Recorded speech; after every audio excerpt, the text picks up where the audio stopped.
The African American Legend series highlights the accomplishments of blacks in areas as varied as politics, sports, aviation, business, literature, and religion.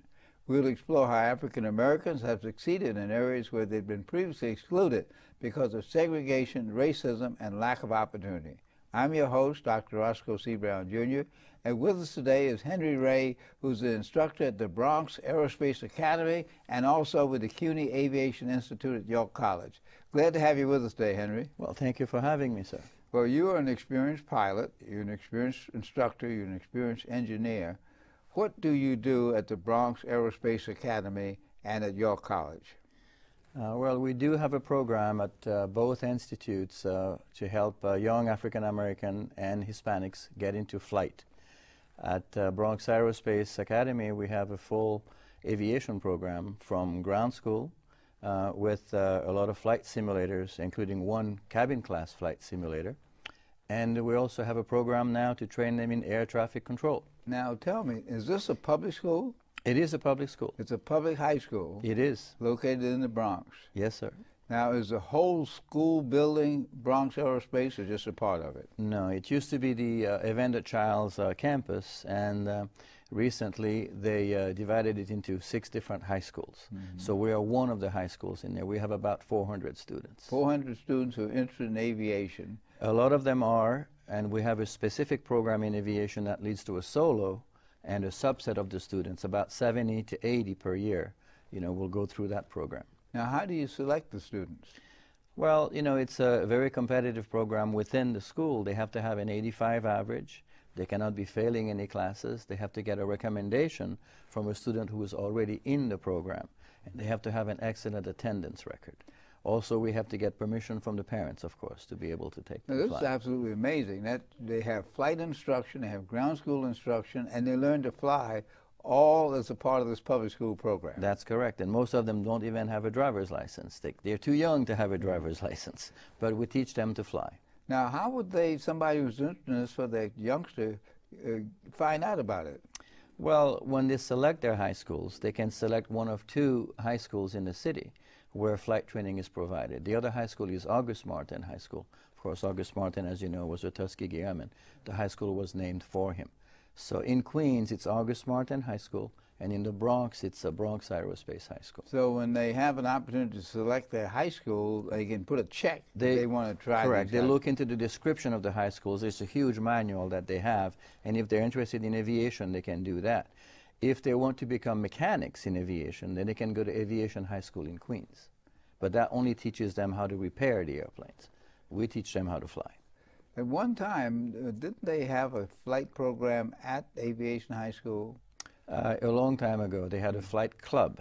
They also had a program at Wingate High School, but it has since stopped operating. So the emphasis on flight training with New York City Department of Education is really through the Bronx Aerospace Academy. You're right, and August Martin High School, but a strong emphasis, with Bronx Aerospace, because we are now going not just from ground school and flying, but also taking advantage of the fact that there's a need for air traffic controllers. So a captain, Barbara Kirkwood, is now teaching on Saturdays a course in air traffic control, which, as you know, is really only taught in colleges. So now, we do that now in high school. Now, you talked about colleges. Now, the transition, because you work both at the high school level and the college level, is with the York Aviation Institute. Tell us about that at York College of the City University of New York. Well, we've been actually privileged to work in a program that you created many years ago. It's called College Now. And with the College Now program, we recruit high school students from all over the city, not just the 2 high schools. There are 16 high schools represented, and York College, through College Now, offers high school students summer programs, fall and spring programs, also in aviation. They study aviation in psychology, aviation in the environment, aviation and economics. They also get to fly, and of course York College has many flight simulators in their library in a SEMA lab. So the students that come from high schools at York also get ground school and flight. And of course York now has an aviation institute.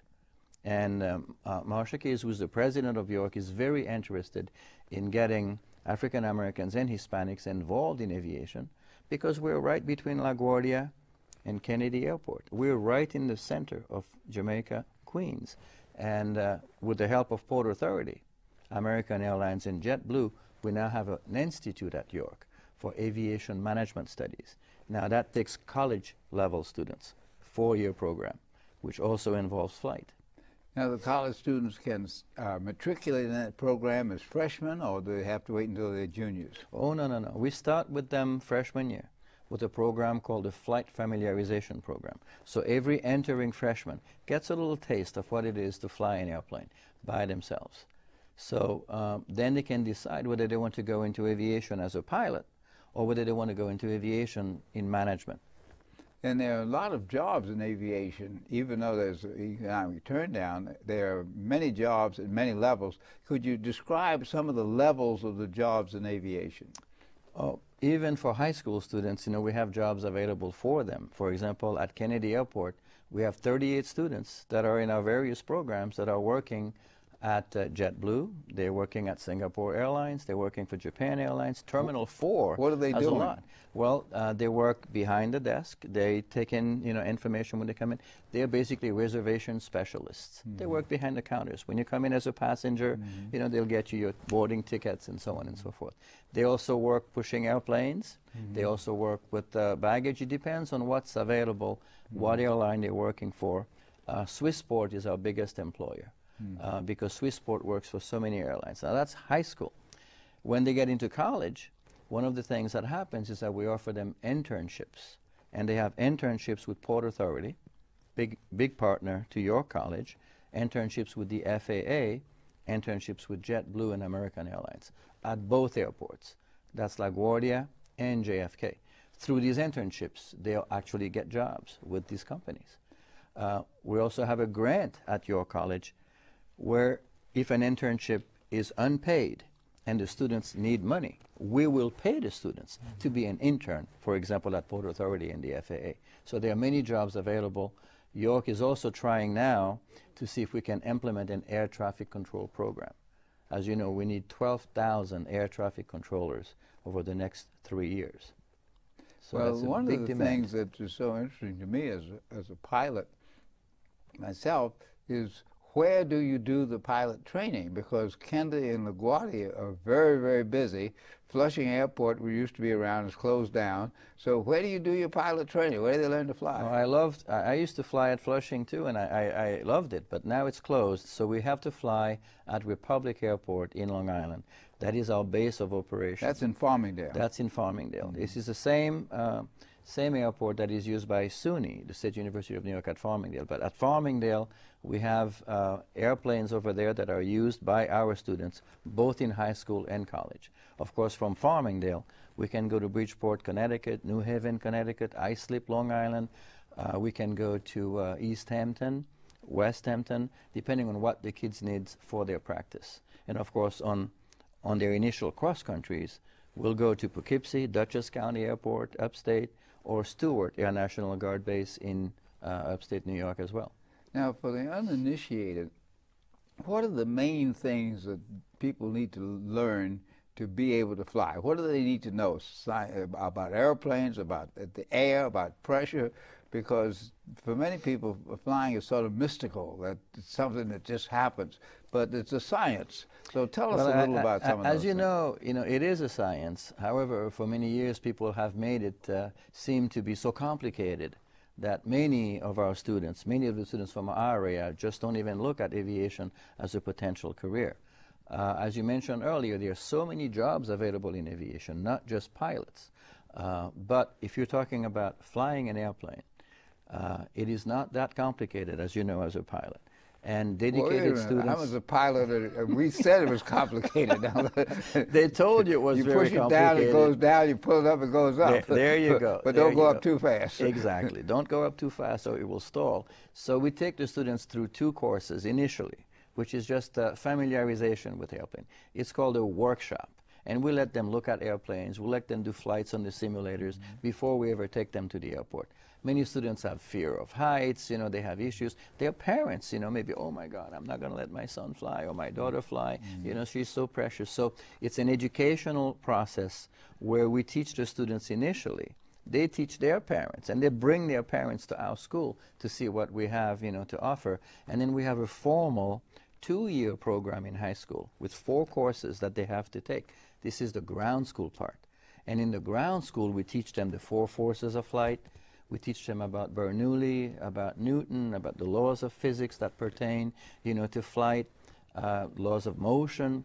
When they learn that, you know, then they begin to understand, you know, how it works. And then we take them to the airport after they've spent time on the simulator. So there's a progression from workshop to ground school, from ground school to simulators, and from simulators to actual airplanes. So we're blessed to have, you know, this, you know, transition. And I must say that many of the kids are interested from the get-go, but others, they tend to look and they say, oh, that is a lot of fun. I want to do that. I want to learn how to do that. And then that's how it starts. All right, what about you? How did you get into aviation? You've been flying for many, many years. How did you get into it? Well, I've always wanted to fly, as most of Why did you want to have. fly? What attracted you to aviation? From the time that I was 7 or 8 years old, I used to see airplanes fly over, you know, my house, and I just wanted to be up there. I wanted to be in there. And I was blessed that someone actually gave me an airplane, a Piper Cub, when I was 16 years old. And it never flew, but I used to go to the airport every Sunday, you know, and work with that Piper Cub. When I came to the States, you know. Where did you come from? I came from Port-au-Prince, Haiti. And when I came to the States, I lived on a military base at Hancock Airfield in Syracuse, North Syracuse, New York. It's all about airplanes. So my adopted father, you know, took me to the airport. We saw the bombers, we saw the fighters, and that just, you know, rekindled that. So the first time I had a chance in college, I started flying in 1965. So it's been, you know, a passion for me. I gave it up, and I worked in medicine for 24 years because I had a problem with my eye, couldn't fly with the Air Force. And when I retired from medicine after 24 years, I went full speed into aviation. So my love is teaching and flying, and I'd like to put both of them together with the kids. Now, some of your students from your high school program have gone into the college program. Some went from College Now to the college program, and I guess some from the Bronx Aerospace Academy go into college programs. Tell Absolutely. us about that. It's one of the pleasures of being a teacher, and not just teaching in one area, but being able to see the kids develop from the time that they're 13 and 14, you know, as a freshman in high school, taking them to graduation with a solo certificate, saying that they've flown an airplane by themselves, watching them get into colleges, you know, such as York, CUNY, Vaughn College, colleges in Florida. Embry-Riddle, for example, has accepted our students, and they do well there. And then 4 years later, when they graduate college, learn that they're flying for an airline, such as American Airline, Chappaqua Airline, U.S. Airways Airline. So it's wonderful to see that transition from high school to College Now, to college, and then to choosing a professional job as a pilot. I mean, we have students working right now in Chile. I have a student call me on the phone saying, Mr. Ray, guess what? I said, what's happening? And who is this? This is Camille Beltran from August Martin High School. I'm doing my first commercial flight in a German-built airplane. Very interesting. A Fokker, F-O-K-K-E-R. That was his first flight from Chile to Miami. It's a great thing to hear these students with these success stories. Now, I'm hearing that they're not paying these young pilots very well. In the old days, pilots could make $150,000, $200,000, $300,000, but now it's the economy and the competition. A beginning pilot, I understand, makes $45,000. Some of them less. Well, how can some of them how less. can I put my life in the hands of somebody who's young and underpaid and may even not exactly know what they're doing? How can we be sure that these people really know how to fly? Well, I think you've said it yourself. I remember going to one of your lectures when you said, you know, 3 P's equals E. And it's preparation, and it's pride, and it's perseverance. So these equal excellence. And I think in aviation, there are no shortcuts. As you know, the FAA regulates the certification of pilots, and these pilots must pass these FAA tests. They have to pass written tests, they have to pass medical tests, and they have to pass flight tests. So you're not going to have unqualified pilots flying for the airlines. That will not happen. That's good to know. And then the airlines themselves will take them to a rigorous training program. They'll treat it like cadets when they come into the airlines, and then they will prepare them to fly with, paying passengers. So everybody sitting in the cockpit of an airplane, you have to believe is qualified, regardless of where they come from. But what airlines are doing is they're combining their crews with an experienced pilot flying as captain on the left seat, and a less experienced pilot, a beginning pilot, working as a flight officer. Currently, I have 19 flight officers flying with the various airlines. And I'm always amazed and I'm always thankful when they call me and say, hey, we're flying with this airline, we're flying with so-and-so. I just had a kid call me from Southwest Airlines, John Addison. Mr. Ray, what are you doing? What can I do to help bring more kids into aviation? You're right. The airlines are going through a tough time now, and unfortunately, some of these pilots that were just hired are being furloughed. And I just lost one from Delta Airline, who in fact now went to the military because that was the only option left for him. So there are two issues. The low initial salaries. For the first 5 years today, pilots don't make a lot of money. So the kids have to have this passion for flight because they know that for the first 5 years they're not going to make a lot. And they may have to work for a smaller company. They can't go to work directly for American Airlines. They might have to work for American Eagles. They might have to work for Chappaqua Airlines instead of U.S. Airways. America West, for example. So but that doesn't make me very comfortable that the experienced pilots are flying for the big airlines, the big planes, and the inexperienced pilots are flying for the subsidiary airlines and the small planes. What kind of confidence could I have? Well, You're a it's pilot, still I'm a pilot. Tell me what kind of confidence I could have. All these pilots are qualified, but what we're saying is that a pilot who is beginning will be paired with a very experienced pilot. Okay. Any airline that you walk on, if you look on the left side, you'll see a guy with gray hair, or no hair. And then on the right side, you might see a younger pilot. All woman. So all women. Because many of the pilots now are women, which is a good positive thing. Now tell us, how many students have you actually graduated from Aerospace Academy, and what are they doing now? Well, Aerospace Academy is a relatively new school. Bronx Aerospace is a new school. We've just graduated our third class. How many were in that class? So these students there are 70 students in that class last year. And they all got jobs? Not went jobs, to college, they're in college. Many of them are in the military. About 5 or 6% go directly to the military. I just had a wonderful girl, Elsie Selima. She now is in the Marines. We have them going to flight schools. Embry-Riddle has 5 of our students. Dowling College has over 16 of our students right now. And Dowling College is in Suffolk County, Suffolk County in Long Island, and they have a beautiful flight program as well as air traffic control program.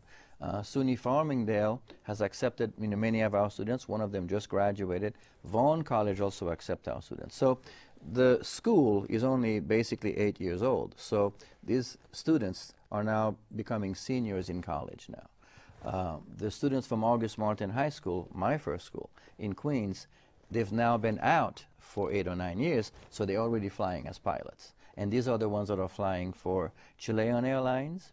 I have them flying for American, as I mentioned, and Delta Airlines. One of the companies, for example, that will hire them is Comair. Comair is an airline that flies for Delta. They'll do the short-haul flights in smaller airplanes, the MD-80s and the Brasilias, as opposed to the big jumbo jets. So as I said, there's a progression.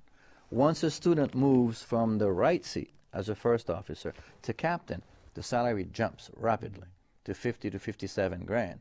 And once they go from a smaller jet to a larger jet, then the salary jumps up to 120,000, 130. So the rise in pay is actually rapid, but the first 5 years are horrible. Now tell me, to what extent do you use mentors in the program? I know you use some of the Tuskegee Airmen, but many of us are older. What about the mid-level pilots? Do you use them as mentors? Absolutely. And how does that work? We use every tool we can to get young students, especially minority students, to fly. And motivation is the key for these students to stay in flight, to continue flying, and to stay flying for the first 5 years while the money is not very good. So the Tuskegee Airmen have been with us from the get-go, from the beginning. In fact, the Airmen have adopted 2 of these high schools, both August Martin and Bronx Aerospace. They come for visits, they come for talks, they come at graduation, they come to just speak to the kids. And the history of the Airmen is on our walls, the motivation is there, and it continues with commercial pilots today. Our students who are now pilots are invited back to the high schools to help. Current commercial pilots, Tracy Gray is one of them, flies for American Airlines. The Tuskegee Airmen bring them to us if we don't know who they are, and they will then talk to our kids. We also have African American pilots in the military, which come to the school to talk. The vice commander of McGuire Air Force Base flies his own F-16, and he'll come to our school and talk to the kids. He doesn't own it. F-16 is owned by the government. It's owned by the government, but his name is on the side of the airplane. The mechanic probably thinks it's his plane also. But these are wonderful people that come and help us throughout. Now, how much mathematics and science do people who are going into aviation need to know? There's a lot of work in computers, air traffic control, pilots, mechanics, and so on. How much science and math do they need to have? Well, New York State, as you know, has its requirements for graduation, so they have to have math and science in high school. And that is sufficient, through what we call, Math A and Math B in geometry. That is sufficient for them to learn to fly. In terms of the science of flight, we take them from basically earth science, where we talk about navigation, weather, map reading, contour maps, to specifically training them for aviation. So, and in aviation, we give them the same courses that they would have in college are given to them in high school. In fact, when they go to college and they show their ground school sign-offs and their grades for the 4 courses approved by the Board of Ed in New York, they don't have to take the initial courses at colleges. So how much is really necessary? When people want to stop you from flying, they'll tell you need to have a whole lot of math. But the reality is you don't need that much to understand the concepts. The other thing that I love about aviation is, and it's very different from medicine, because I taught medicine for many years. In teaching medicine, you're talking to older students, those who have already graduated from college, who are in medical school. And the hands-on is with the patients or with the equipment. In aviation, the hands-on is immediate, and it's from the simulator. And you can use the simulators to actually, really enhance your teaching of the science of flight and the mathematics of flight. And as you know, many people are visual learners, and they're tactile learners. So if you show them that as they pull on the yoke, the airplane will climb, and if you pull too much, it will stall, as you were saying initially, they'll learn very quickly. And then you explain to them on the board with the graphs that they need what it is. By the way, when I show a graph, I never put X and Y on the axis. I always put what is it that they're looking to get. Yeah. If it's money, I'll put money right on top. Okay. And if it's time on the job, I'll put time on the job on the X-axis. So all of the math and all of the science is made simpler, just so they don't get discouraged with the math requirements. But you're right, they need to know how math. much do you do in terms of aviation history? Because history, of course, helps to prepare you for the future. How much do you do in the courses on aviation history? Yeah, this is one of my big complaints about schools that teach aviation, in the sense that they only teach the history, that is there currently. And that history does not include a whole lot that has happened in aviation. What we do at Bronx Aerospace in particular is to start, for example, with aviation, as everyone does, but then we include the contributions of African Americans in aviation. We will start with, Mr. Bullard, for example, who was the first black pilot to fly in World War I. He flew for a French squadron in France, and later on for the American Escadrille. We talk about Eugene Bullard. You talk about Bessie Coleman. Oh, we talk about Bessie Coleman, because she's the first woman pilot, here. And the fact that she couldn't get her license in the U.S., she had to go to France to be able to get her license. So we embed history into what we teach. At Bronx Aerospace, we're an Air Force school. We have a junior Air Force program. When you look at the books that came from the Air Force, there is no mention of the Tuskegee Airmen. They're trying to correct that, I understand. Absolutely. And one of the things that we do is through videos, through CDs, through interviews with the airmen, we bring that history alive. And also, as you know, in Maxwell Air Force Base in Alabama, they are changing the history of the Air Force. Wright-Patterson Air Force Base, they're updating the history of the Air Force to be all-inclusive. Also, as you know, the impact of women on the Air Force has been neglected. So one of the things that we try to do is to rectify this. And starting with Basic Coleman, starting with the first 6 astronauts, they were women. Starting with the 99s, you know, we build onto their contributions to not just aviation, but to space.